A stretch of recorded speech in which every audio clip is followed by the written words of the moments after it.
بسم اللہ الرحمن الرحیم وَلَقَدْ يَسَّرْنَا الْقُرْآنَ لِلذِّكْرِ فَهَلْ مِن مُدَّكِرٍ۔ السلام علیکم ورحمۃ اللہ۔ الحمدللہ وکفا وسلام علی عبادہ الذین اصطفیٰ، اما بعد فاعوذ باللہ من الشیطان الرجیم، بسم اللہ الرحمن الرحیم۔ وورث سلیمان داود وقال یا ایہا الناس علمنا منطق الطیر وأوتینا من کل شیء ان ھذا لہو الفضل المبین۔ سورہ نمل کی آیت 16۔ اور داؤد کا وارث سلیمان ہوا اور اس نے کہا، لوگوں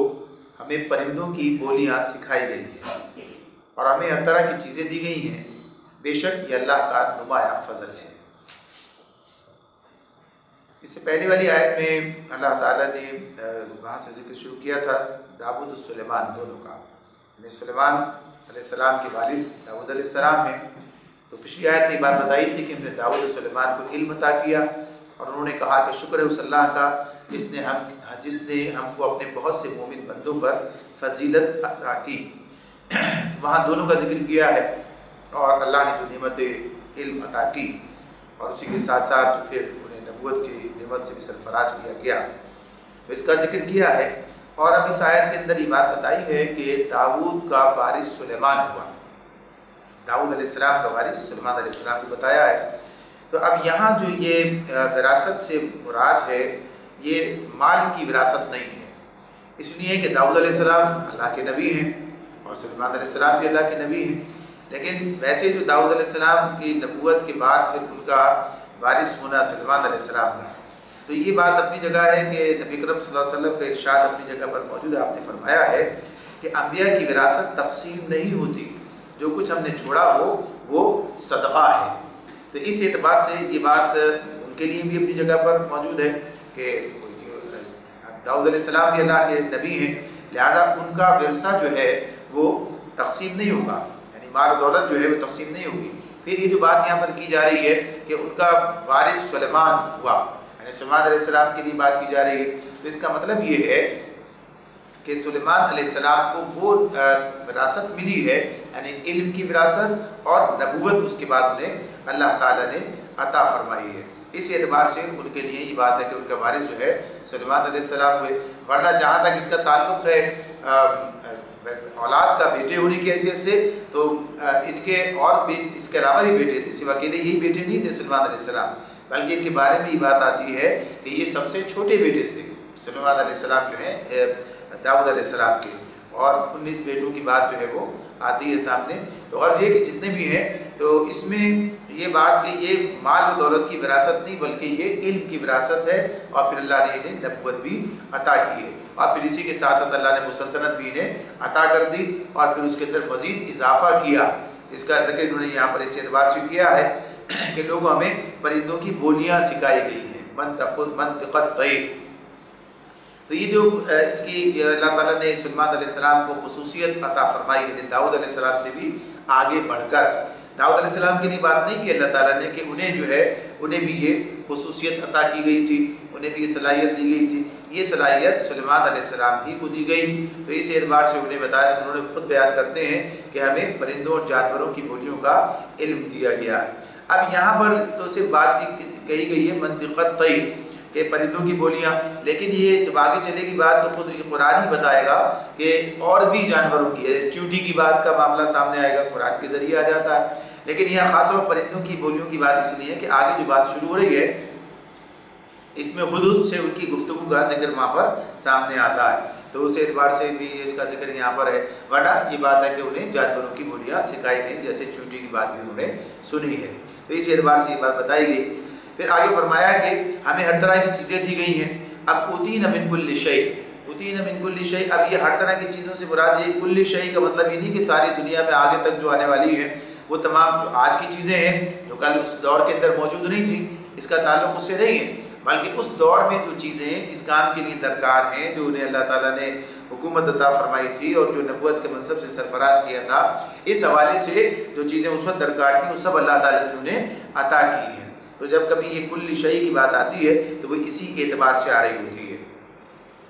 پھر اس کے بعد فرمایا کہ بے شک یہ اللہ کا نمایاں فضل ہے، یعنی جو کچھ ہمیں ملا ہے یہ کسی اور کا نہیں، یعنی کوئی فخر کی بات نہیں ہے کہ آدمی اپنے منصب پر یا اپنے حاصل شدہ نعمتوں پر جو اللہ تعالیٰ کی طرف سے ہی اسے ملتی ہیں، سب کے ساتھ ایسا ہی معاملہ ہے کہ چاہے مال ہو، چاہے مرتبہ ہو، چاہے علم ہو، یہ ساری فضیلتیں اللہ تعالیٰ ہی کی عطا کردہ ہوتی ہیں۔ تو انسان اللہ کا احسان مند ہوتا ہے، یہ الگ بات ہے کہ اس کا شکر ادا کرنے کے ساتھ ساتھ اس کی نعمتوں کا ذکر بھی کرتا ہے، یعنی اس کا جو فضل اس کے اوپر ہے اس کا بیان بھی وہ کرتا ہے۔ تو اس اعتبار سے یہ اپنی جگہ ہے، جسے کہتے ہیں تحدیث نعمت یا تذکیر نعمت، نعمت کا ذکر کرنا، تو یہ بات اپنی جگہ ہے۔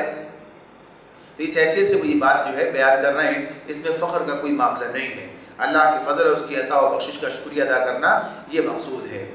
آگے فرمایا وَحُشِرَ لِسُلَيْمَانَ جُنُودُهُ مِنَ الْجِنِّ وَالْإِنسِ وَالطَّيْرِ فَهُمْ يُوزَعُونَ۔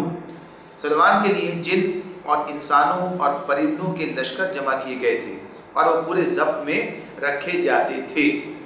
اب یہاں جو بات اس میں اللہ تعالیٰ نے بیان فرمائی ہے کہ یہ بھی ان کی خصوصیت ہے جو اللہ تعالیٰ نے انہیں عطا کی ہے، یعنی حکومت ہے جو عام طور پر آئی جاتی ہے، لوگ جانتے ہیں اس حکومت کو کہ دنیا کے اندر انسانوں پر اقتدار عطا کیا جاتا ہے اور وہ حکومت لوگوں کے پاس ہوتی ہے، لیکن یہاں جس درجے کی حکومت کی بات ہو رہی ہے اس میں یہ بات آیا گیا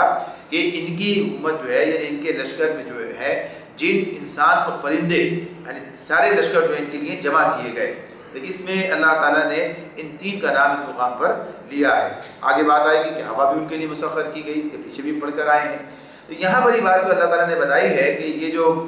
تین طرح کی بات کی، جن، انسان اور پرندے، یہ اللہ تعالیٰ کا خود اپنا بیان ہے اور اللہ تعالیٰ جو چاہیں کر سکتے ہیں، کرنے والے ہیں، یعنی جو چیز کو چاہتے ہیں اختیار دے دیتے ہیں، اس لیے کہ سب اللہ ہی کے اختیار میں ساری چیزیں۔ لیکن اس بات کا یہ جو یہاں پر ذکر کیا گیا ہے تو بعض لوگوں نے اس بات کو اس طرح قبول نہیں کیا ہے، اور خاص طور پر یہ بات کہ جس پر قرآن پر ایمان رکھنے والے لوگ بھی ہیں، ایسے لوگ بھی ہیں، تو وہ اس کے مجازی معنی لینے کی کوشش کرتے ہیں، اور مجازی معنی لینے کے بعد کی جو جنوں کی بات ہو رہی ہے تو اس سے مراد یہ ہے کہ بڑے طاقتور قسم کے لوگ جو عمالقہ میں سے ان کے اندر سے تھے ان کی بات ہو رہی ہے، یعنی حیرت انگیز طاقت اور محنت کا کام کرنے والے پہاڑی قبائل جو ہیں وہ جن مراد ہیں۔ جیسے کسی کو کہہ دیا جاتا ہے نا، کام کی بنیاد پر اتنا کام کرتا کہتے ہیں یہ آدمی نہیں، جن ہے، یعنی اس اعتبار سے تو یہ ایک محاورہ ہے، یعنی ایک مجازی بات معنی ہے، اس میں کسی کو کہہ دیا جائے لیکن اس کا مطلب کبھی یہ نہیں ہوگا کہ یہ جن ہی ہو جائے گا۔ تو اس طرح سے اس کے بارے میں کہا، یا کوئی تیز رفتار جو دستہ ہے اس کے بارے میں کہا کہ اس کے لیے جو ہے طیر کا لفظ استعمال کیا گیا ہے۔ تو اس طرح سے جنہوں نے اس بات کو اس طرح سے قبول کرنے میں یہ بات ان کے معنی رہی، عقلیت کا جو معاملہ آج کے دور میں پایا جاتا ہے، جو بنیادی طور پر تو ان لوگوں کی طرف سے آتا ہے جو قرآن پر ایمان نہیں رکھتے ہیں، لیکن کچھ لوگ جو اس سے متاثر ہو کر اس کو اس کے مطابق بنانے کی کوشش کرتے ہیں۔ تو یہ جو بنانا ہے یہ درست نہیں ہے، اس لیے کہ اگر کبھی کوئی چیز کسی مجازی معنوں میں کسی بات کو لینا کی ضرورت بھی ہو تو اس کے لیے کوئی قرینہ وہاں پر ہونا چاہیے، یعنی کوئی مجازی معنوں میں لینے کے لیے کوئی واضح قرینہ موجود ہو اور جس سے دلالت کرتا ہو کہ اس معنی یہ معنی لے لیے جائیں۔ لیکن جب یہ کچھ بھی نہ ہو، ایسے کوئی دلیل موجود نہ ہو، کوئی ایسا قرینہ موجود نہ ہو، کوئی ایسے حالات نہ ہو، کوئی گفتگو اس طرح کی نہ ہو رہی ہو، پھر خواہ مجازی معنی لیے جائیں تو یہ بات درست نہیں ہے۔ اصل بات یہی ہے کہ ایسے لوگ جنہوں نے قرآن کے اس بیان کو اس بنیاد پر کہ یہ ان کی عقل میں نہیں آتا تسلیم نہیں کیا تو اس کے بعد واضح انکار کریں، لیکن معنی بدل دینا یہ درست بات نہیں ہے۔ تو یہ بڑی اخلاقی بزدلی اور علمی خیانت ہے کہ آدمی قرآن کے الفاظ، صاف صاف الفاظ کو توڑ مروڑ کر اپنے من مانے معنی پر ڈھالے اور یہ بھی ظاہر کرے کہ قرآن کے بیان کو مانتا بھی ہے، حالانکہ جو کچھ وہ بیان کر رہا ہے اس نے زبردستی قرآن کے اندر اس کے مفہوم اپنے معنی کو اس کے اندر ڈالنے کی کوشش کی ہے۔ تو یہ بات اللہ تعالیٰ نے بتائی کہ یہ اللہ تعالیٰ نے دیا، یہ اختیار دیا تھا، یہ کہ جن، انسان اور پرندے، تو اس طرح الفاظ بھی عربی کے، یعنی لغت پوری سب چیزیں بتا رہی ہوتی ہیں کہ یہ اس سے مراد کیا ہے۔ جنوں کے لشکر درمیان میں اللہ نے انس کو لے کر آئے ہیں، یعنی جنوں کو الگ کیا، انس کو الگ کیا، طیر کو الگ کیا، جن، انسان، انس اور طیر، تو یہ پرندے اور جانور، جن اور انسان، ان کے لشکر بتائے، اور پھر ساتھ ساتھ یہ بھی بتا دیا گیا کہ پورے ضبط میں رکھے جاتے تھے، یعنی نظم و ضبط کا معاملہ تھا، ان کا اختیار اور کنٹرول جو ہے وہ ان کے اوپر موجود تھا۔ اس طریقے سے یہ اپنی حکومت کے معاملات چلا رہے تھے۔ تو یہ چیز بتائی جا رہی ہے کہ یہ اختیار اللہ نے دیا اور یہ صلاحیت بھی انہیں دی کہ وہ ان سے کام لیں۔ حتیٰ اذا اتوا علی باد النمل قالت نملۃ یا ایھا النمل ادخلوا مساکنکم لا یحطمنکم سلیمان وجنودہ وہم لا یشعرون۔ ایک مرتبہ وہ ان کے یعنی ان لشکروں کے ساتھ کچھ کر رہے تھے کہ یہاں تک کہ جب یہ سب چیونٹیوں کی وادی میں پہنچے تو ایک چیونٹی نے کہا، اے چیونٹیوں اپنے بلوں میں گھس جاؤ، کہیں ایسا نہ ہو کہ سلیمان اور اس کے لشکر تمہیں کچل ڈالیں اور انہیں خبر بھی نہ ہو۔ یہاں بھی معاملہ پیش آیا ہے، اس معاملے میں بھی اختلاف کیا ہے بعض لوگوں نے، یعنی بعض مفسرین نے پھر اس کی تعبیر کا معاملہ جو ہے وہ کرنے کی کوشش کی ہے کہ وادی النمل سے مراد جو ہے چیونٹیوں کی وادی نہیں ہے، بلکہ یہ ایک اور وادی ہے جو شام کے علاقے میں تھی، اور نملہ کے معنی چیونٹی کے نہیں بلکہ قبیلے کے ہیں، اور اس کی اس طرح سے جو ہے اس قبیلے کے والے سے یہ نام جو اس کا پڑا ہے۔ اور یہ وادی النملہ اس لیے کہا جاتا ہے کہ اس لیے بھی کہا جاتا ہے کہ وہاں چیونٹیوں کی کثرت ہے، لیکن جب الفاظ قرآن کے ہیں وہ واضح طور پر بتا رہے ہیں، وادی النمل کی بات کی، اور پھر کیا قالت نملہ یعنی ایک نملی نے کہا، تو اب نملی سے مراد اگر وہ لیا جائے قبیلے کا آدمی ہے تو چیونٹی، یہ بات اپنی جگہ ہے کہ ایسا ہو سکتا ہے کہ جانوروں کے نام پر قبیلوں کے نام ہو، تو یہ اپنی جگہ بنو اسد ہے، بنو کلب ہے، یہ ان کا معاملہ ہے آتا ہے سامنے، تو ان کے ایسے نام موجود ہیں، لیکن اس کا مطلب یہ نہیں ہوتا کہ جب کبھی کہا جائے کہ ان کے بارے میں کہا جائے، اس قبیلے کے افراد کے بارے میں کہا جائے تو قالا کلب یعنی ایک کتے نے کہا، یا قالا اسد ایک شیر نے کہا، بلکہ ان کے نام تو ہیں قبیلوں کے یہ، لیکن اس کا مطلب یہ نہیں ہوگا۔ تو اس اعتبار سے یہ کسی بھی طرح کو قرینہ بنتا ہی نہیں ہے کہ یہ بات اس طرح سمجھی جائے۔ بات یہی ہے کہ وہی بات کہ اللہ رب العالمین نے سلیمان علیہ السلام کو یہ صلاحیت عطا کی تھی اور انہیں یہ خوبی عطا کی تھی، اور ان کے پاس جو لشکر جمع کیے گئے تھے ان کی بات، اور ساتھ ساتھ یہ جانوروں کے بات سمجھنے کا جو بات بتائی گئی ہے پیچھے گزری اور آگے حدود کی بات بھی سامنے آئے گی، تو یہ اللہ نے انہیں صلاحیت دی ہے، اور اسی بنیاد پر وہ آگے کہتے بھی ہیں۔ آگے جو بات چل رہی ہے وہ کیا ہے؟ فَتَبَسَّمَ ضَاحِكًا مِّن قَوْلِهَا وَقَالَ رَبِّ أَوْزِعْنِي أَنْ أَشْكُرَ نِعْمَتَكَ الَّتِي أَنْعَمْتَ عَلَيَّ وَعَلَى وَالِدَيَّ وَأَنْ أَعْمَلَ صَالِحًا تَرْضَاهُ وَأَدْخِلْنِي بِرَحْمَتِكَ فِي عِبَادِكَ الصَّالِحِينَ۔ چیونٹی کی بات سن کر سلمان اس کی بات پر مسکراتے ہوئے ہنس پڑا اور بولا، اے میرے رب مجھے قابو میں رکھ کہ میں تیرے اس احسان کا شکر ادا کرتا رہوں جو تو نے مجھ پر اور میرے والدین پر کیا ہے، اور ایسا عمل صالح کروں جو تجھے پسند آئے، اور اپنی رحمت سے مجھ کو اپنے صالح بندوں میں داخل کر۔ یہاں اللہ رب العالمین نے اس بات کو اور بالکل واضح کر کے ہمارے سامنے بیان کر دیا ہے کہ ظاہر ہے کہ یہ قدرت، یہ طاقت کتنی بڑی ہے کہ چیونٹی کی بات جو ہے انہوں نے سنی ہے، سمجھی ہے، اور اس کے بعد پھر یہ اس موقع پر کہ جب اتنی کسی کو یہ اختیار حاصل ہو جائے، اتنے اسے گویا کہیے کہ اللہ کی نعمتیں اسے حاصل ہوں، تو اللہ کی نعمت کو نعمت سمجھنا اور اسے اپنا ذاتی کمال نہ سمجھنا، یعنی یہ ایک بڑی اہم بات ہے جو ہر کسی کو حاصل نہیں ہوتی ہے۔ تو اب اسی بات پر کہ جب یہ اتنا سارا معاملہ، یہ جب انہوں نے ان کے ساتھ یہ معاملہ ہوا تو انہوں نے احساس ہوا، یعنی یہ احساس پیدا ہوا کہ اللہ نے کتنے احسانات مجھ پر کی، کتنا بڑا کرم ہے اس کا، کتنی مہربانی ہے کہ میں اس کی چیونٹی کی بات جو ہے وہ سن رہا ہوں۔ تو اس موقع پر پھر انہوں نے جو دعا کی ہے وہ دعا خود ہی بتا رہی ہے کہ ایک ایسا موقع ہے کہ جس کے اندر انسان کو اپنی صلاحیت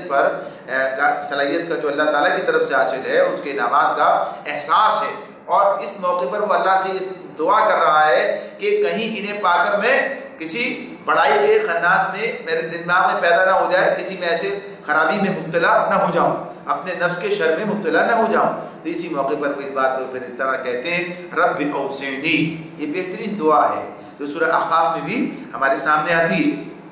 یہاں پر اللہ تعالیٰ نے سلیمان علیہ السلام کے حوالے سے بیان کیے، اور وہاں ایک عام فرد کے جو جوانی کی اپنی طاقت کو پاتا ہے تو پھر اس طاقت کے حوالے سے کہا کہ اس کے اندر جب اس طاقت کو پانے کے بعد پھر کوئی غلط راستہ اختیار نہ کرے، اس حوالے سے وہاں اس کا ذکر ہے۔ تو یہاں پر یہ ان نعمتوں کے پانے کے بعد کہتے ہیں کہ رب اوزعنی، اوزعنی یعنی اس کا مطلب ہے کہ اصل معنی اس کے روکنے کے، ایسے ہی جب لشکر روکے، پیچھے ذکر ہوا ہے کہ رب کو جو ہے لشکر اس میں رکھے جاتے تھے پورے ضبط میں، تو یوزعون کا لفظ آیا تھا ابھی، فہم یوزعون، یعنی یہی لفظ جو ہے وہاں پر مادہ اس کا وہی ہے جس میں اوزیانی کا لفظ آ رہا ہے یہ، تو روکنا بنیادی طور پر یہ ہے۔ تو اسی اعتبار سے ہے کہ آدمی کا کسی غلط طرف جانے سے رکنا، کہ میں قابو میں، یعنی قابو میں رکھ مجھے اپنے، کہ میں قابو سے باہر نہ ہونے پاؤں۔ بعض اوقات ایسا ہوتا ہے کہ انسان کو کوئی نعمت ملتی ہے تو کیا ہو جاتا ہے، جسے ہم اپنے محاورے میں کہتے ہیں آپے سے باہر ہو جانا۔ کچھ لوگ ذرا سی کچھ نعمتیں پا کر آپے سے باہر ہونے لگتے ہیں، تو آپے سے باہر ہونا کیا ہے، یہی ہے کہ آدمی کی جو حد ہے اس سے وہ باہر نکلنے لگے، یعنی اس کو اپنے آپ کو کوئی بڑی چیز سمجھ کر اس کے ساتھ کوئی ایسا معاملہ کرنے کی کوشش کرے۔ تو یہاں پر یہ بات جو ہے وہ کہتے ہیں اللہ سے دعا کرتے ہیں کہ اے میرے رب مجھے قابو میں رکھ۔ اچھا اب یہ بات بھی یہاں پر ہمارے سامنے رہنی چاہیے کہ نبی ہونے کے جو اللہ کی براہ راست نگرانی میں بھی ہوتا ہے، اور علم کی نعمت بھی اس کے پاس ہے، سب چیزیں موجود ہیں، اور ظاہر سی بات ہے کہ تقویٰ کے بھی کس مقام پر وہ موجود ہوتا ہے، اس کے باوجود وہ یہ دعا کرتا، یعنی اس کے باوجود محسوس کرتا ہے کہ ہاں مجھے اللہ کی مدد کی ضرورت ہے، یعنی صحیح راستے پر قائم رہنے کے لیے، اس لیے کہ انسان کے لیے بات یہ شیطان کا حملہ اور اپنے نفس کا جو شر ہے اس کا خطرہ موجود رہتا ہے کہ کہیں اسے کسی غلط فہمی میں مبتلا نہ کر دے۔ تو اس اعتبار سے یہ بات ہے جو انہوں نے اس موقع پر وہ کہتے ہیں، تو پھر یہ کہتے ہیں کہ اللہ مجھے یہ جو عظیم الشان قوتیں اور قابلیتیں تو نے مجھے دی ہیں وہ ایسی ہیں کہ اگر میں ذرا سی غفلت میں بھی مبتلا ہو جاؤں تو حد بندگی سے خارج ہو کر اپنی کبریائی کے خفت میں مبتلا ہو کر نہ جانے کہاں سے کہاں نکل جاؤں۔ اس لیے اے میرے رب تو مجھے قابو میں رکھ تاکہ میں کافر نعمت بننے کے بجائے شکر نعمت پر قائم رہوں۔ تو یہ بنیادی بات ہے جو اس کے اندر بیان کی جا رہی ہے، اس پہلے جملے کے اندر ہمارے سامنے آتی ہے۔ اور پھر مزید وہ آگے بڑھ کر بات کرتے ہیں کہ تیرے اس احسان کا شکر ادا کرتا رہوں، یعنی نہ صرف یہ کہ آپ سے باہر نہ ہونے پاؤں، کوئی ایسی حرکت کہ اپنے آپ کو اپنے زوم میں کسی مبتلا نہ ہو جاؤں، اور ساتھ ہی ساتھ تیرے احسان کا شکر ادا، احسان کو احسان مانیں گے تو شکر کریں گے، یعنی ہر وقت یہ احساس رہے کہ یہ نعمتیں اللہ تعالیٰ کی عطا کرنا ہے، یہ کوئی میرا ذاتی کمال نہیں ہے۔ انسان کو غلط فہمی مبتلا ہوتا ہے، وہ کب ہوتا ہے؟ وہ اسی بنیاد پر کہ وہ اسے اپنا استحقاق سمجھنے لگتا ہے، اپنا حق سمجھنے لگتا ہے، یا اپنا کمال سمجھنے لگتا ہے۔ تو یہ کمال نہیں ہے، کوئی استحقاق بھی نہیں ہے، بلکہ یہ اللہ تعالیٰ کا فضل اور اس کی عطا ہے جو وہ انسانوں پر کیا کرتا ہے۔ تو اس اعتبار سے کہ تیرے اس احسان کا شکر ادا کرتے ہیں، احسان ماننے کی بات ہے، احسان اور پھر احسان مان کر پھر اس کا شکر بھی ادا کرنا۔ بعض اوقات ایسا ہوتا ہے کہ انسان احسان تو مان رہا ہوتا ہے لیکن پھر اس کا جو تقاضا ہے، اس احسان کا تقاضا کیا ہے، یعنی احسان ماننے کا تقاضا، احسان ماننے کا تقاضا ہے کہ شکر ادا کیا جائے۔ کوئی شکر ادا کرنے میں جو ہے اس سے رکتا ہے، یعنی شکر ادا نہیں کرتا ہے، یا جیسے شکر ادا کرنا چاہیے اس طرح شکر ادا نہیں کرتا ہے۔ تو اس اعتبار سے تفصیل سے بات اور بھی آگے بھی آنے والی ہے ہمارے سامنے کہ جہاں اللہ تعالیٰ شکر کی بات کئی مقامات پر ہمارے سامنے رکھتا ہے، تو یہاں بھی یہ بات اسی اعتبار سے ہے کہ شکر ادا کرنے کا طریقہ بھی یہاں پر سامنے آ رہا ہے، یعنی نعمتوں کو پانے کے بعد انسان کا جذبہ کیا ہونا چاہیے، اللہ کے احسان کو مانے اور پھر اس کا شکر ادا کرنا چاہے، ادا کرنے کی کوشش کرے۔ تو کیا کہتے ہیں، خود کہتے ہیں کہ مجھے قابو میں رکھ، ان اشکر نعمتک التی، ان اشکر یعنی میں تیرا شکر ادا کروں۔ تو یہ بات بھی اس جیسے ہمیں نبی کرم صلی اللہ علیہ وسلم نے دعا سکھائی ہے، اللہم اعنی علی ذکرک و شکرک و حسن عبادتک، اے اللہ میری مدد کر، میں تجھ سے چاہتا ہوں، اللہ سے کہہ رہا ہے اللہ میری مدد کر، اعنی میری اعانت کر، میری مدد کر، کس معاملے میں کہ میں تیرا ذکر کر سکوں، تیرا شکر ادا کر سکوں اور بہترین عبادت کر سکوں۔ یہ چیزیں کیا ہیں کہ ان میں اس مقام تک پہنچنا جو مطلوب ہے وہ انسان کے لیے مشکل کام ہو گیا ہے، یعنی اس کے بس کی بات نہیں، اکیلا اپنی کوشش سے یہ کام کر لے۔ تو اس لیے کیا کہا کہ میں اللہ سے مانگتا ہوں، اللہ سے یہ مطالبہ کرتا ہوں، اسے دعا کرتا ہوں کہ وہ مجھے یہ نعمت عطا فرما دے کہ میں اس کا شکر گزار بنوں، یعنی اس کے اندر اس کی اعانت کی ضرورت ہے۔ تو یہ بڑی دعا ہے جو نبی اکرم صلی اللہ علیہ وسلم نے ہمیں سکھائی ہے، اور یہاں یہ اللہ تعالیٰ سے براہ راست ان الفاظ کے اندر بھی دعا کر رہے ہیں، اور پھر اس میں یہ بات کہتے ہیں کہ جو تو نے مجھ پر اور میرے والدین پر کیا ہے، یعنی ساتھ ہی ساتھ والدین سے منتقل ہو کے بھی چیزیں آئی ہیں، اور اس طرح سے یہ جو وراثت کی بات ہوئی کس چیز کا وارث ہوا، یعنی اس علم کا جو اللہ تعالیٰ نے ان کے ذریعے سے ان کے والد نے بھی عطا کر دیا، تو یہ بھی اللہ کی نعمت ہے، یہ بھی اللہ کی نعمت ہے۔ انسان اس بات کو بھی اس طرح نہیں دیکھتا کہ وہ کسی اچھے خاندان، یعنی اس اعتبار سے نیک، اچھے سے مراد کیا ہے یہاں پر نیک دیندار خاندان، ایسے لوگ، ایسے آباء و اجداد جو کہ اسے صحیح رہنمائی اس کی کریں اور اس کی صحیح تعلیم و تربیت کا یہ بیڑا اٹھائیں اور یہ کام ہو، تو یہ بھی اللہ کا فضل ہے، اس کا احسان ہے۔ ایک تو اس نے آباء و اجداد پر کی، انہیں نیک راستے پہ چلایا، وہ بھی نیک تھے اور ہمیں بھی نیک بننے کی توفیق دی، یہ بھی اللہ کا احسان ہے۔ تو اس کا ذکر وہ کرتے ہیں اور پھر کہتے ہیں کہ ایسا عمل صالح کروں، ان تعمل صالحا ترضاه، یہ بھی اپنی جگہ ایک اہم بات ہے کہ اب اس اعتبار سے کہ احسان کا شکر ادا کرتا رہوں اور جو تو نے مجھ پر میرے والدین پر کیا، اور ایسا عمل صالح کروں جو تجھے پسند آئے، ایسا عمل صالح کروں۔ اب یہ بات جو یہاں پر وہ کہہ رہے ہیں، یہ بات بھی سوچنے کی ہے کہ اللہ کے رسول ہیں، نبی ہیں، اور نبی ہونے کے بعد پھر جو ان کا معاملہ ہے کہ نعمتوں کا ذکر بھی ہے، شکر کرنے کا جذبہ بھی ہے، اللہ سے دعا بھی ہے، تو یہ خود عمل صالح ہے، یہ خود عمل صالح ہے۔ یعنی یہ جو کچھ کر رہے ہیں یہ کیا کر رہے ہیں؟ عمل صالح ہے یہ۔ اور لیکن اس کے باوجود پھر کیا کہتے ہیں؟ ایسا عمل صالح جو تجھے پسند آئے، ترضا، جو تجھے پسند آ جائے، جس سے تو راضی ہو جائے، ایسا عمل کروں جو تجھے جس سے تو راضی ہو جائے۔ تو یہ بات اس میں انسان کا عمل کرنا، عمل کرنے کا معاملہ یہی ہے، اس اعتبار سے کہ انسان جب عمل صالح کرتا ہے تو اس میں ظاہر سی بات ہے کہ نیک عمل صالح وہی عمل ہوتا ہے جس صالحیت جس کے اندر موجود ہو، یعنی جو اللہ تعالیٰ کی طرف سے بتایا گیا ہو، رسول کے طریقے کے مطابق ہو، جیسے اللہ نے اس کی رہنمائی رسول کی کرتے ہیں اور بتاتے ہیں کس طرح کام کرنا ہے، تو یہ تو خود ہی نبی ہیں اللہ کے۔ تو یہاں پر یہ عمل صالح کی پھر کیا تعریف ہے؟ جس ایسا عمل جس سے جو تجھے پسند آئے۔ جب ہم اس اعتبار سے اپنے بارے میں غور کرتے ہیں اور دیکھتے ہیں کہ ہم بھی، ہمارے لیے بھی یہی معاملہ ہے کہ اللہ کی نعمتوں کا شکر ادا کریں، جیسے عرض کیا کہ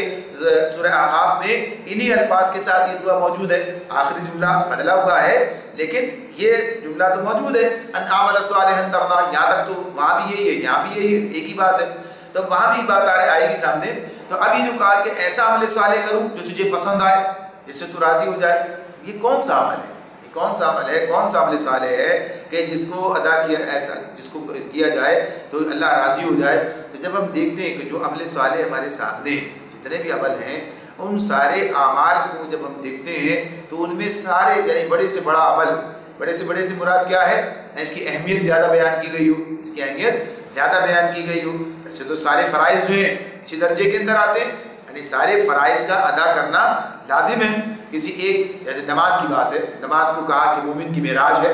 نماز کو الصلاۃ معراج المومنین کہا، یعنی عروج کی بلندی، معراج کیا عروج ہے، عروج بلندی کی بات ہے، یہ اس کے لیے بات کہی گئی۔ لیکن اب بات کیا، اگر کوئی شخص صرف نماز کو کہے تو صرف نماز تو کفایت نہیں کرتی ہے، نماز کے ساتھ اسے اور دیگر اعمال صالح بھی کرنے ہیں، یہ بھی اس کی ذمہ داری ہے، یعنی سارے معاملات اس کی طرح ہے۔ تو تمام اعمال تو گویا پورا دین اس کے سامنے، پورا دین اس کے سامنے، یعنی ہمیں ایسے اعمال بھی جو عام روزمرہ کے معاملات میں ہمارے سامنے نہیں آتے لیکن ان کی اہمیت بیان ہوتی ہے، جیسے وراثت کی بات ہے، قرآن خود بیان کرتا ہے کہ یہ اللہ تعالیٰ کی قائم کردہ حدود ہیں اور جو ان کی خلاف ورزی کرے گا جہنم میں چلا جائے گا، یعنی بات اس طرح سے بتا دی گئی ہے۔ تو بنیادی طور پر یہ سارے کے سارے، یہ کل دین کی بات ہے کہ سارے اعمال ہیں، تو سب اعمال تو بجائے اس کے کبھی جو بات کہی جاتی ہے کہ ایک عمل دوسرا عمل، اب شہادت اس کی بات آتی ہے، جہاد کی بات آتی ہے۔ جہاد کیا ہے؟ افضل عمل ہے، یعنی چوٹی ہے عمل کے، اپنے عمل کے اعتبار سے اور اس کے اجر کی جو بات ہے جتنی ہے، تو یہ بات اس کی اہمیت ہے، ذکر کی بات آتی ہے، سب چیزیں اپنی جگہ ملیں گی۔ لیکن اب جب ہم دیکھتے ہیں تو ہمارے سامنے یہ بات آتی ہے اصلاً جہاد بھی کیا ہے، ذکر بھی کیا ہے۔ تو ہم سارے اعمال کو دیکھیں گے تو بنیادی طور پر اپنے رب کو یاد کرنا، رب کے ساتھ، یعنی رب کو یاد کرنے کی بات کیا ہے، ذکر کی جب ہم نے بات کی تو بنیادی بات کیا ہے؟ بندے اور رب کا تعلق جو ہے، اگر یہ یاد نہ رہے انسان کو تو پھر کیا یاد ہے اسے؟ ذکر جو اس کی بات ہے کہ جو اللہ کو یاد کرنا ہے یا اللہ کی معرفت اسے حاصل نہیں ہوتی، اللہ کو جس طرح پہچاننا چاہیے وہ نہیں پہچان رہا ہے، تو پھر بات نہیں بن رہی ہے۔ تو یہ اس میں اور پھر سب چیزیں آگے بڑھ کر جہاں تک آ جاتی ہیں، یعنی کوئی دین جو اللہ نے عطا کیا ہے، جہاد نام ہے اسی دین کو غالب کرنے کی جدوجہد کا، اسی میں قتال کے مرحلے بھی آتے ہیں، لیکن بنیادی طور پر بات کیا آتی ہے؟ اس دین کو غالب کرنا۔ تو اگر ہم دین کا لفظ کہتے ہیں تو پھر اس میں پوری بات ہمارے سامنے آ جاتی ہے۔ اگر یہ کہا جائے کہ اللہ کے دین کو قائم کرنے کی جدوجہد کرنا، یعنی یہ وہ عمل ہے جس سے اللہ راضی ہونے، یعنی اس کے اندر سارے اعمال آ جائیں گے اور اللہ راضی ہوگا۔ اور نبی کرم صلی اللہ علیہ وسلم کی جو زندگی ہمارے سامنے ہے، آج میں جو پوری سیرت ہمارے سامنے وہ کیا ہے کہ آپ اللہ کے دین کو غالب کرنے کی، یعنی اسے قائم کرنے کی صحیح جو ہے وہ آپ نے کی ہے اور بالآخر آپ نے اسے قائم کر دیا ہے۔ اور جب اس کے قیام کی بات آتی ہے تو یہ صرف ایسا نہیں ہوتا خارج میں، داخل میں بھی ہے، یعنی اپنی ذات پر اور پھر جہاں پر موجود ہیں اس زمین پر اسے قائم کرنا. تو یہ جو اسے دین کو قائم کرنے کی جدوجہد کا جو آتی ہے سامنے، یہ جامع ایک عمل ہے، عنوان ہے، اور اس عمل کے نتیجے میں سارے اعمال ادا ہوتے ہیں. یعنی اگر ایک بات اپنی جگہ یہ بھی ہمارے سامنے بات آتی ہے، ایک شخص مکمل طور پر دین پر عمل پیرا ہوتا ہے، حالانکہ ہو نہیں سکتا ہے، یہ الگ بات ہے کہ اگر جب تک وہ اجتماعی نظام وہ سب چیزیں قائم نہ ہو نہیں سکتا ہے. لیکن فرض کیجئے کسی درجے میں جتنا اس کے لیے ممکن ہے وہ سب کا کام کر رہا ہے، لیکن اس کے بعد وہ اس ماحول کے سے بے پرواہ ہے، اور جو ذمہ داری اللہ نے اس کو ذمہ کی ہے خلافت کی، اور جو ذمہ داری امر بالمعروف اور نہی عن المنکر کی اور صحیح کی، یعنی جس سے کوشش کرنی ہے معاشرے کے اندر اللہ کے دین کو پھیلانے، قائم کرنے اور اس کے نفاذ کی، اس کی طرف سے وہ غافل ہے. ظاہر سی بات ہے کام تو مکمل نہیں ہوگا. بلکہ ایک حدیث تمہارے سامنے اس معنوں کی بھی، اس مضمون کی بھی آ جاتی ہے کہ ایک ایسا شخص جو اللہ کی نافرمانی خود ذاتی طور پر نہیں کر رہا ہے، لیکن گرد و پیش کے معاملات سے بالکل اپنے آپ کو مبرہ الگ کیا ہوا ہے، جب اس بستی پر عذاب آتا ہے اسے شامل عذاب کر دیا جاتا ہے. تو یہ بات اب واضح ہوتی ہے. تو بنیادی طور پر یہی کہ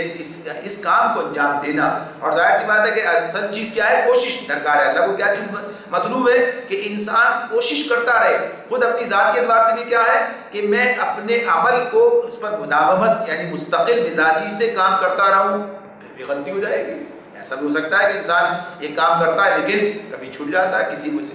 بھی عذر کی بنیاد پر ایسا ہو جاتا ہے، کسی غفلت کی بنیاد پر ایسا ہو جاتا ہے، لیکن ایک مسلسل وہ عمل ہے جاری رکھے ہوئے اور کوشش میں کہ وہ فرما برداری کی حالت میں رہے، اور نماز، زکوٰۃ، قرآن سب چیزیں جو ہیں اس طرح سے رکھتا ہے. تو ذاتی طور پر بھی یہ معاملہ ہے کہ وہ اپنے آپ کو اس مقام پر فرما بردار بندے کے مقام پر رکھنے کی کوشش میں لگا رہتا ہے، اور ایسے ہی اس بات کی بھی کوشش کرتا ہے کہ اللہ کی مرضی ہی اس زمین پر قائم ہو اور چلے، یعنی اللہ کا دین جو ہے وہ غالب ہو جائے، بالادست ہو جائے، شریعت نافذ ہو جائے. اس کے لیے وہ جدوجہد کرتا ہے، اور یہ کام نبی صلی اللہ علیہ وسلم کا ہے. اگر ہم یہ کہیں کہ نبی کرم صلی اللہ علیہ وآلہ وسلم کے کام کا کوئی ہم اسے کہیں کہ اس کا سینٹرل آئیڈیا پیش کیا جائے، اس کا گویا کہیے کہ مرکزی نقطہ پیش کیا جائے، تو کیا یہی بات ہے کہ اللہ کے دین کو، مکمل دین کو جو اللہ نے عطا کیا ہے، اسے غالب اور جو ہے نافذ کرنا، یہ کام کرنا یہ آپ کر رہے ہیں. اور قرآن بھی کہتا ہے وَالَّذِي أَرْسَلَ رَسُولَهُ بِالْهُدَىٰ وَدِينِ الْحَقِّ لِيُظْهِرَهُ عَلَى الدِّينِ كُلِّهِ وَلَوْ كَرِهَ الْمُشْرِكُونَ یا وَكَفَىٰ بِاللَّهِ شَهِيدًا. دونوں الفاظ اللہ نے استعمال کیے. یہ وہ اللہ ہی ہے جس نے اپنے رسول کو ہدایت اور دین حق کے ساتھ بھیجا ہے تاکہ اسے تمام ادیان پر غالب کر دے، خواہ مشرکوں کتنا ہی ناگوار ہو. تو یہ وہ کام ہے، وہ جدوجہد ہے کہ اس کے بارے میں بھی بات کہہ سکتے ہیں کہ ایک جامع بات بن جاتی ہے. ویسے تو اللہ عالم ثواب، اللہ کے پاس میں سارے معاملات، اور یہاں اس کی مراد کیا ہے، لیکن جب ہم اپنے حوالے سے دیکھتے ہیں تو یہ ایک جامع بات ہمارے سامنے آتی ہے کہ آدمی اس کام پر اس طرح سے لگے گا تو یقینی طور پر سارے عمل اس کے اندر شامل ہوں گے، اور اس عمل کے اندر اپنے کام پہ لگا، جدوجہد میں مصروف ہے، جو کر رہا ہے جو کرنا چاہیے اس کے کرنے کی تگ و دو میں لگا ہوا ہے. اس کے کرنے کی آج آپ دیکھیں معاشرہ کس جگہ پر موجود ہے، یعنی بڑے بڑے دیندار لوگ جو ہیں وہ بھی کلی دین پر عمل کرنے سے قاصر ہے، اس لیے کہ نظام جو ہے پورا کا پورا اس طرح نہیں ہے. بہت سی چیزیں اس میں ایسی ہیں کہ جو دین کے مطابق نہیں ہے، اور وہ نظام معاشرے کے اندر رہتے ہوئے ظاہر سی بات ہے کہ اس سے الگ نہیں ہو پا رہا ہے، اس کے اندر کہیں نہ کوئی چیٹ اس کی جو ہے اس کے دامن پہ آ رہی ہے. تو جب وہ اس سے بچنے کی پوری جدوجہد کر رہا ہے اور اسے بدلنے کی صحیح میں لگا ہوا ہے تو یقینی طور پر یعنی پوری اس سے بچنے کی پوری کوشش کر رہا ہے اور اسے تبدیل کرنے کی صحیح کر رہا ہے، کوشش میں لگا ہوا ہے. تو ہم امید کرتے ہیں کہ اللہ تعالیٰ ہمیں اس سے بچا گیا، یعنی اس کے اثرات اور اس کے نتائج سے ہمیں بچا لے گا. تو یہ ہے وہ بنیادی بات یعنی جو اس میں اس مقام پر ہمارے سامنے آ جاتی ہے کہ ایسا عمل صالح جس سے اللہ راضی ہو جائے. تو وہ کیا ہے؟ وہی عمل صالح ہے کہ جو اس پر پورا اترتا ہو، ورنہ ہمیں اس معاملے میں کوئی ایسی چیز نہیں ملتی. اس میں نبی کرم صلی اللہ علیہ وآلہ وسلم کی کوئی مختلف اعمال کی آپ نے بات کی ہے، ان کے اجر کی بات کی ہے، ان کی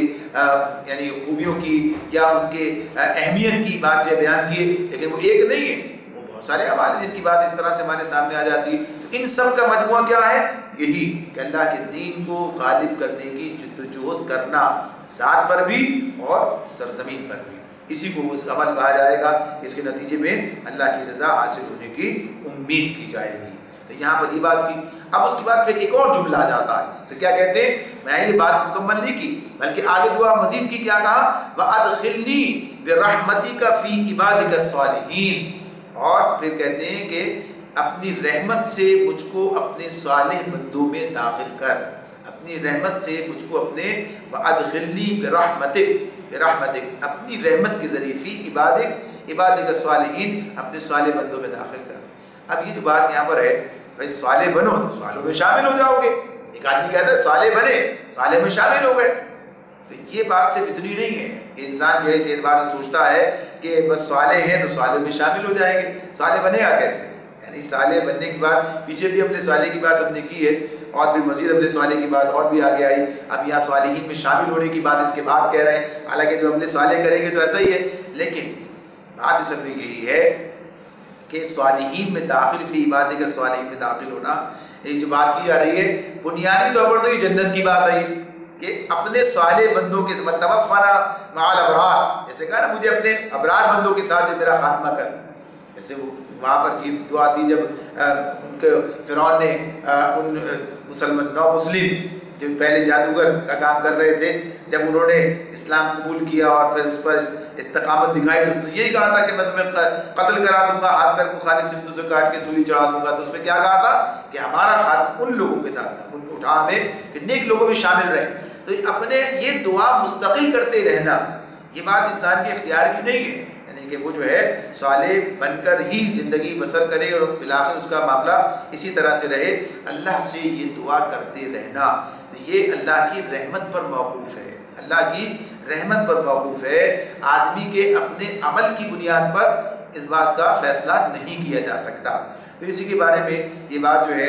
نبی کرم صلی اللہ علیہ وسلم نے واضح طور پر بتائی ہے کہ تم میں سے کسی کو بھی محض اس کا عمل جنت میں نہیں پہنچائے گا، محض اس کا عمل جنت میں نہیں پہنچائے گا۔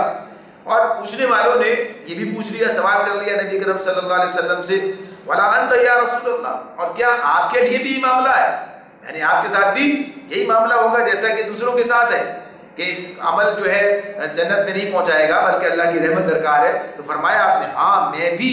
محض اپنے عمل کے بلبوتے پر جنت میں نہ چلا جاؤں گا جب تک کہ اللہ تعالیٰ اپنی رحمت سے مجھ کو ڈھانک نہ لے، یعنی یہ بات واضح کی گئی۔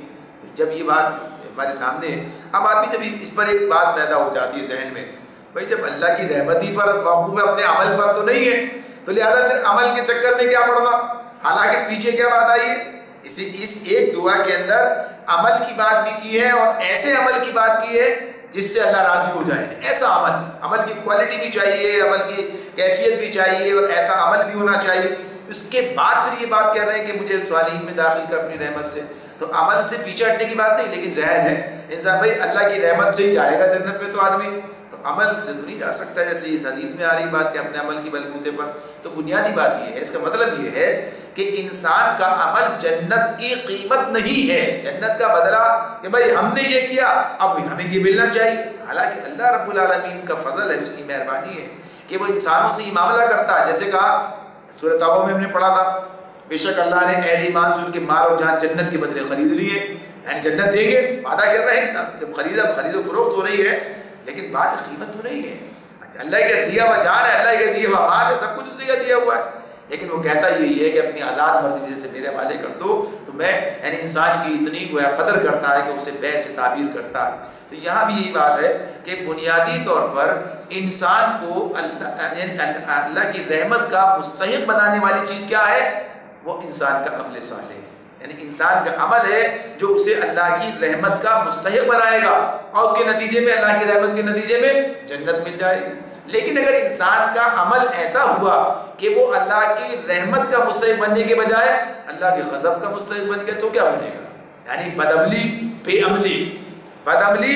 عملی تو گناہ ہے، یعنی جو ویسے تو بے عملی بھی اسی طرح کی چلی جائے گی، لیکن یہ کہ آدمی گناہ غلط کام کرتا ہے، بدعملی ہے، گناہ کے کام کرتا ہے، اور بے عملی ہے جو کر رہا ہے وہ بھی نہیں کرتا ہے، جو کرنا ہے وہ نہیں کرتا ہے، تو یہ نتیجہ کیا نکلے گا؟ یہ تو اللہ کو راضی کرنے اس کی رحمت کا مستحق بننے کی بات تو نہیں ہے۔ انسان بدعملی سے بچتا ہے اور جو عمل اس کے بس میں کرتا چلا جاتا ہے، کوشش کرتا ہے، بلکہ اس درجے کی کوشش کرتا ہے کہ ایسا عمل کروں جو تجھے پسند آ جائے، تو پھر یقیناً اللہ کی رحمت اس پر جو ہے مائل ہو جاتی ہے. جیسے اللہ تعالیٰ کہتے ہیں ان رحمت اللہ قریب من المحسنین، اللہ کی رحمت جو ہے وہ محسنین کے نیک لوگوں کے قریب ہے، ان کے اوپر آتی ہے. تو یہاں پر یہ بات جو اس میں بیان کی گئی ہے کہ وہ دعا کرتے ہیں کہ میں ایسا عمل کروں جو تجھے پسند آئے، ایسا عمل صالح کروں، اور مزید یہ کہ اپنی رحمت سے مجھ کو اپنے صالح بندوں میں داخل کر. تو یہ دعا جو ہے ہمیں یاد کرنی چاہیے اور یہ دعا اللہ سے مانگتے رہنا چاہیے کہ اللہ تعالیٰ ہمیں صالح بندوں میں شامل کرے. اچھا ویسے تو یہ آخرت کی بات ہے، جیسے عرض کیا کہ جنت میں جانے کی بات ہو رہی ہے، لیکن یہ بات اس اعتبار سے بھی ہے کہ دنیا میں بھی صالحین کی صحبت میسر آئے، صالحوں میں ان کا یہ بھی بڑی نعمت ہے اللہ تعالیٰ کی. دنیا میں بھی نیک ساتھی ملے، اچھے لوگ ملے، اچھا معاشرہ ملے، یعنی برے لوگوں کی صحبت سے انسان بچ جائے، یہ بڑی نعمت ہے. تو یہ بھی ایک درجے پہ بات ہو سکتی ہے. وَتَفَقَّدَ الطَّيْرَ فَقَالَ مَا لِيَ لَا أَرَى الْهُدْهُدَ أَمْ كَانَ مِنَ الْغَائِبِينَ. ایک اور موقع پر سلیمان علیہ السلام نے پرندوں کا جائزہ لیا اور کہا کیا بات ہے کہ میں فلاں ہدہد کو نہیں دیکھ رہا. لَأُعَذِّبَنَّهُ عَذَابًا شَدِيدًا أَوْ لَأَذْبَحَنَّهُ أَوْ لَيَأْتِيَنِّي بِسُلْطَانٍ مُبِينٍ. کیا وہ کہیں غائب ہو گیا ہے؟ او کان من الغائبین، کیا وہ کہیں غائب ہو گیا ہے؟ میں اسے سخت سزا دوں گا. لَأُعَذِّبَنَّهُ، میں اسے سخت سزا دوں گا یا ذبح کر دوں گا، ورنہ اسے میرے سامنے معقول وجہ پیش کرنی ہوگی. یہ پیچھے ہم نے پڑھا ابھی کہ پرندوں کا لشکر جنوں کا اور انسانوں کا یہ لشکر ان کے پاس موجود تھے اور پورے ضبط میں رکھے جاتے تھے. نظم و ضبط کب ہوتا ہے؟ جب یہ سب کوئی حاضری ہوتی ہے، سب چیزیں ہیں. تو یہ جس کے اندر لفظ آ رہا ہے اس میں یہ تفقد کا جو لفظ ہے کہ حاضری کے لیے یعنی جائزے کے لیے جمع کرنا، جائزہ لینا. تو یہ نظم و ضبط کے لیے ضروری ہے کہ جائزہ ہو، بار بار ہو اور لوگوں کا جمع ہونا ہو اور حاضری ہو. تو یہ اسی طرح کا معاملہ ہے. تو اس اعتبار سے جب انہوں نے یہ کام کیا ہے تو اس موقع پر یہ چیز سامنے آ رہی ہے کہ انہوں نے اس کو دیکھا کہ جب دیکھا پرندوں کا جائزہ لیا ہے تو پتہ چلا کہ فلاں حدود جو ہے موجود ہی نہیں ہے، یعنی حدود جو ہے وہ موجود نہیں ہے. تو جب یہ حدود موجود نہیں ہے تو اب اس پر وہ یہ بات کر رہے ہیں. اچھا یہاں پھر ایک مسئلہ وہی پیدا ہو جاتا ہے جو پیچھے بات ہوئی کہ جن لوگوں کے جو جنوں کو جن نہیں مانتے، جو پرندوں کو پرندہ نہیں مانتے، جو چیوٹی کو چیوٹی نہیں مانتے، وہ حدود کو بھی حدود نہیں مانتے، یعنی پرندہ ماننے کے تیار نہیں ہے. بھائی پرندہ کیسے بات کرے گا؟ اور پرندے کے پاس اتنی عقل کہاں سے آ گئی کہ پرندہ گیا اور جا کے سوال جواب اور اتنی ساری جو باتیں آگے آ رہی ہیں وہی سب باتیں بیان کرے گا؟ تو پھر وہ کہتے ہیں بھائی حدود تو ایک افسر تھا، یعنی پھر ادھر چلے جاتے ہیں. تو بنیادی طور پر وہ بات تو وہی ہے جو پیچھے تھی کہ جو لوگ بات اس طرح سے تسلیم کرنا نہیں چاہتے، یعنی جو معجزے اللہ تعالیٰ خود بیان کر رہے ہیں یا جو اللہ تعالیٰ نے اپنے عام طریقے سے ہٹ کر جو چیزیں کسی کو دے دی ہیں اسے وہ نہیں تسلیم کرنا چاہتے، ان کا معاملہ اس اعتبار سے. ورنہ قرآن صاف الفاظ میں یہ بات کہہ رہا ہے کہ اللہ جیسے منطق الطیر کی بات آئی تھی کہ اس میں جو ہے پرندوں کی بولی سکھائی گئی ہے اور پرندوں کے لشکر بھی رکھے گئے. اب ایک پرندے کی بات شروع ہو گئی کہ حدود کی بات ہو رہی ہے کہ حدود سے کے بارے میں بات ہو رہی ہے کہ وہ کہاں غائب ہو گیا اور اگر وہ اس موقع پر موجود نہ ملا یا کوئی عذر اس نے پیش نہیں کیا تو پھر اسے سخت سزا دی جائے گی. اچھا یہاں پر ایک نظم و ضبط کی بات آ جاتی ہے. ابھی اس وقت کی بات جو ہے اس پہلے نشست کی اسی پر مکمل کرتے ہیں کہ جس میں یہ بات آ رہی ہے کہ یہ بات کہ عذر کا ہونا، بغیر عذر کے غائب ہونا. اب یہاں تو پرندہ ہے یہ، لیکن نظم و ضبط کا تقاضا کیا ہے کہ بغیر عذر کے غائب ہو جانا، یہ بات تو قابل قبول نہیں ہے. اب یا تو عذر پیش کرنا پڑے گا، معقول وجہ بتانی ہوگی، ورنہ سزا ملے گی. تو بات یہی ہے کہ جب اختیار، یعنی اختیار تو اسی وقت ہوتا ہے جبکہ اقتدار ہوتا ہے. تو ظاہر ان کے پاس تو اقتدار ہے، لیکن جب آدمی اپنے آپ کو حوالے کر دیتا ہے، یعنی کسی اقتدار کو رضاکارانہ طور پر تسلیم کر لیتا ہے، جیسے اجتماعیتیں ہیں، یہ کیا ہے؟ رضاکارانہ طور پر اس کو تسلیم کیا گیا. یعنی یہاں بھی جو امر کار مامورین کا ذکر معاملہ ہوتا ہے تو کس بنیاد؟ رضاکارانہ. تو اب ظاہر سی بات ہے چونکہ قوت نافذہ نہیں ہے، یعنی اسی اعتبار سے یعنی اقتدار نہیں ہے،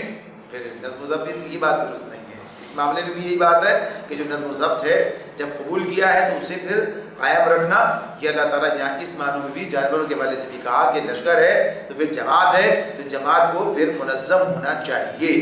اس میں یہ سبق ہمیں مل جاتا ہے. چلو باقی بات اگلی مرتبہ کریں گے. اللہ تعالیٰ سمجھنے اور عمل کرنے